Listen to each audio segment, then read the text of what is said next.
basil. Ito naman yung isang timon.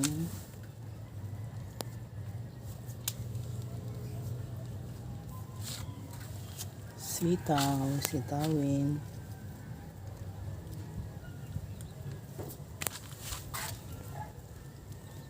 Ito naman yung kamatis. Kamatis ng besya nyo. Sa baba. Ayan, hinag na siya dahil. Ito yung mga sitaw. Puro punla na yung mga sitaw natin. Hindi ko nagulay ito. Kunin natin yung binhi. Ang dami niya. Oh. Binhi na lang siya. Ayan, bulaklak.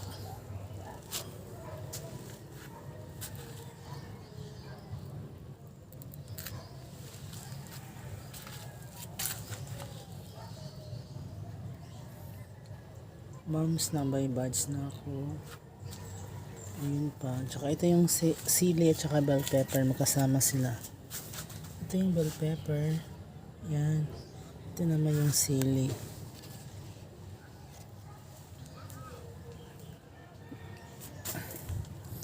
Bagong tanim na sibuyas.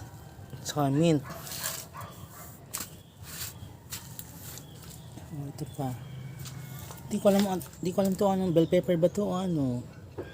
Sili pang sigang mga kapatid. Oh. Ano kayo yan? Tsaka ito kamatis pala. May bunga na din siya. Kasama siya sa sili. Sili ba yan? Ang sigang o bell pepper. Ba't payat siya na mahaba? Ito naman yung bakong tanim na bell pepper. Sana magbunga din ang kayo, no? Ayan, oh. So, ito naman yung mahaba kung ano. Mahaba-haba na basil. Binigay ito ng parent. Tapos, nag-try ko magtanim. Nabuhay pala. Tsaka ito yung sili ko. Oh. Matagal na to, friend.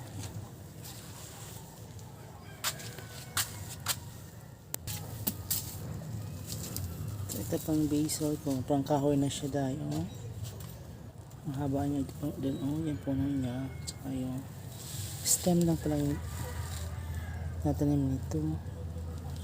Tsaka yung mga moms ko na maliliit. Ang dami kong moms. So may manyana din ako, oh. Moms, ang dami kong moms dyan. Yan pa dun. Kamatis.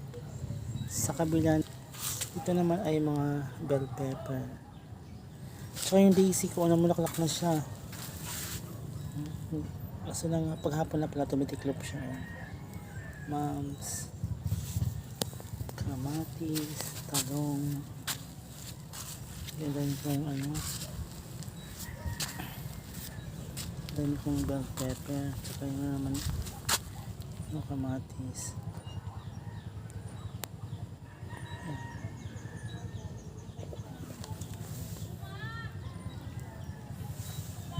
Tsaka yan dyan. Marami naman ko ng punla na ano. Moms. Moms yan. Sabilang ako ng moms.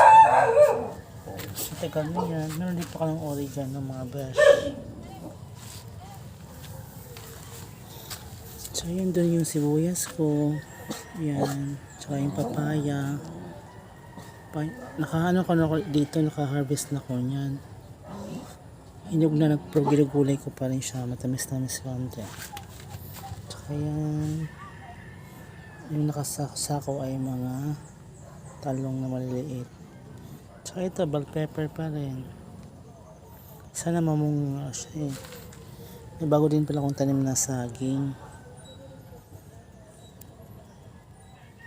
Tsaka dito pa may, dito ko tinatanim dati yung ano, long lettuce. Gusto nga yung sibuyas na siya ngayon, friend. Ito oh, green na yung dahon niya. Buhay na talaga siya. Hindi ko pa yan nalagyan ng ano, ng abono kasi nga dyan din ako nagpupula ng mga bell pepper.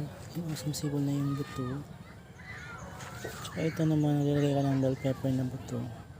Hindi ko pa siya tinabunan. Yan mga friend.